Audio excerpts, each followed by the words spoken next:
So what had happened was,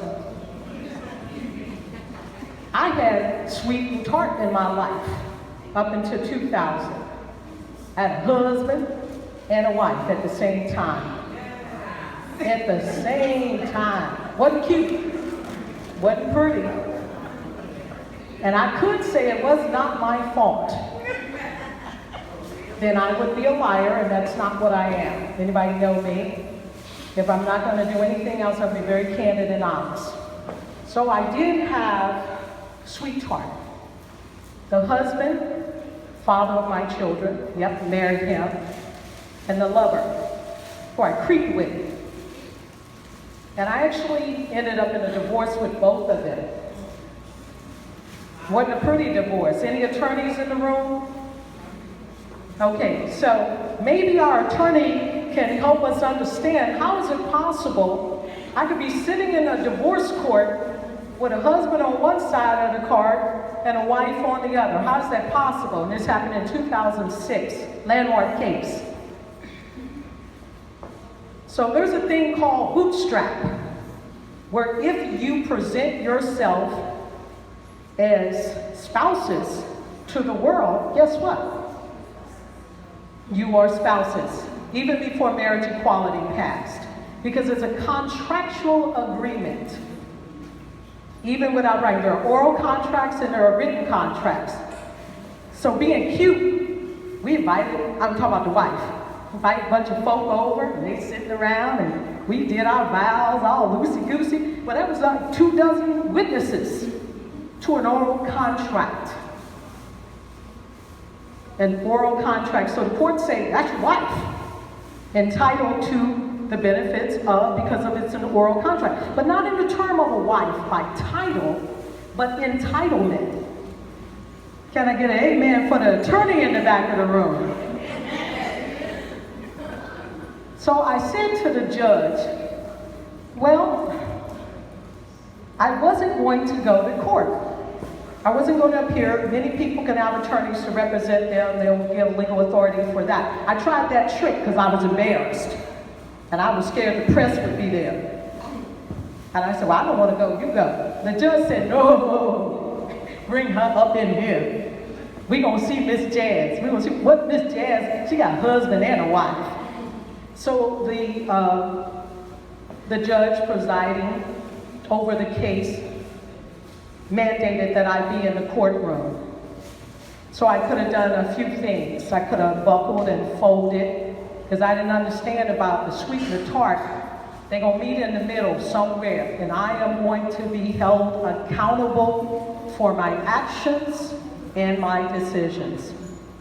And at that day in 2006, and I'll never forget it, it still burns me, not financially necessarily, but it burns me because I learned a lot of things about balance and all seriousness. We think that we're being slick. It was probably kind of really cute. I had a husband go to these things with, and a wife go to these things with, and it looks good for appearances sometimes. The other thing about that behavior is that we have to recognize we will be held accountable. And I didn't give that a lot of thought, because I sat in a place where I could throw money at my problems. You think that having money means that you don't have problems. Not so. It means you have more, you have bigger ones. So eventually that'll catch up with you, and it did. It caught up with me in 2006.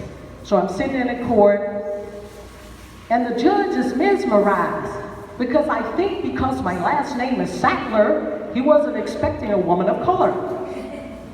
I think because my last name is Sadler, he wasn't expecting that someone that can be sued for $1.6 million could not be a person of color. Because they don't show you a picture on briefs. No photos. And I said, oh Lord. And I walk in, and the judge said, well, this is unusual. Typically, you have a plaintiff, you have a defendant, they sit on separate opposite sides of the court. You've seen it on television, or you've had the experience yourself. Well, how do you set up a court when you got a couple plaintiffs and one defendant? He plopped me in the middle. So I got sweet and I got tart, and I was not the balance. I felt as though the entire world was crumbling around my feet. I felt as though I had no way out. So I had one or two things that I could do at that particular moment. And I've actually quoted this in one of my blogs the other day. There are experiences in life that will render you powerless, or they will render you powerful. And you really don't get any warning. You don't get a chance to say, well, I'm going to come out of this on the power side, or I'm going to come out of this crumble, because those experiences, and you don't know how they're going to measure up, make you make that decision at that moment in time. So I made the decision I was going to come out powerful, no matter what happened at the end of the proceedings. I had to decide, what are you most afraid of, Jazz? Are you most afraid of losing all your money? Are you most afraid of losing your reputation? Or are you most afraid that leaving this, you will be completely rendered powerless? And I decided, wait a minute, I don't think it's any of those. Because you can take my money, but you can't take my integrity or what got me the money. I'm gonna make some more money. Anybody know me then know that. But what about your integrity? If I lose that, I lose everything.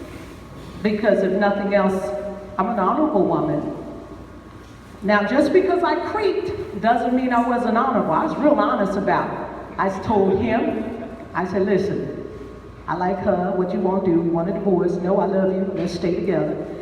I said, my husband's a good guy, he's just wonderful, my baby's father, I can't divorce him. I understand. So I was honest about it. But at the time that I decided to grow up, I had to go to those two individuals and say, I can't do this anymore.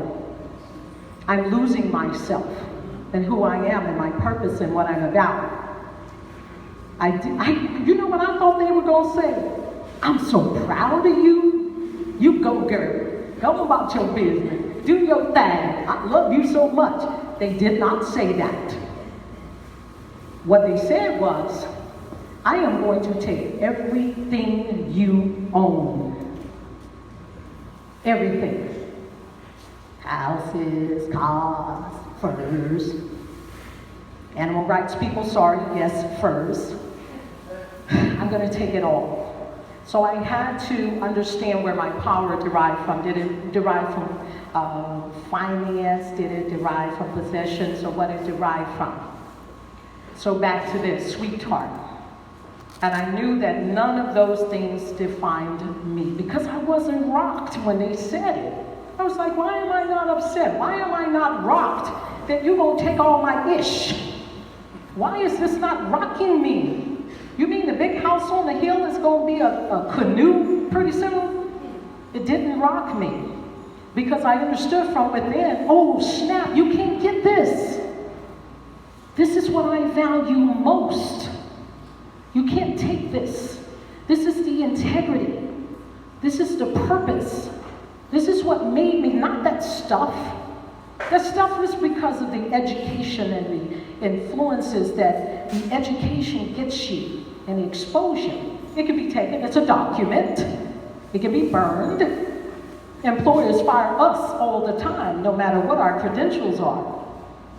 Matter of fact, the more credentialed you are when you're born in this skin, the more at risk you are of losing your job. Did I say it? The more you are at risk at losing your job. I've been profiled. I've been stopped many, many times. You look at me in a Benz from a distance, I'm a dude. And then you stop me riding down the main line. Often. Then I let down the window and they go like, oh snap, that's an old lady. They pretend that they stopped me for some other reason. Ma'am, could you put your foot on the brake? I think I see your parking light out. Anybody ever get that? All right, making up some stuff. But I have two sons. And I think often, what if it had been one of them? So back to this crazy story of this crazy divorce that, yes, did cost me quite a bit. But it did not cost me myself. In the divorce, yes, it did go through, and I ended up without a whole bunch of stuff. And I had a chance to sit in the middle of a room with no stuff and rebuild my life from the inside out. And that is definitely part of the healing. But what I decided to do, I said, well, you know what, I get another chance at this thing. If I'm going to rebuild my life, and I'm really who I say I am within purpose, you build your life with some things that can't be taken from you. What is that? Absolutely. She said, your love. You can't take that. There is no law on the books that is going to make you give somebody up your love. Did you know that? No way, or no court, no judge, no one can take it. You have to give it. It's the only thing you have. It's that thing that's from within. And let me tell you, even if I put a new roof on the house because the roof is leaking, even if I decided to paint the house, every 2 or 3 years, I gotta redo that stuff, okay? The maintenance that I decided to give myself from within was the absolute most important thing that I've ever done in my life.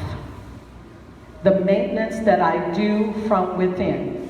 So it starts with some very, very basic principles. And this is not something that somebody else wrote. This is the stuff that you bring to your own family, because we're all very different. We come from different walks in life.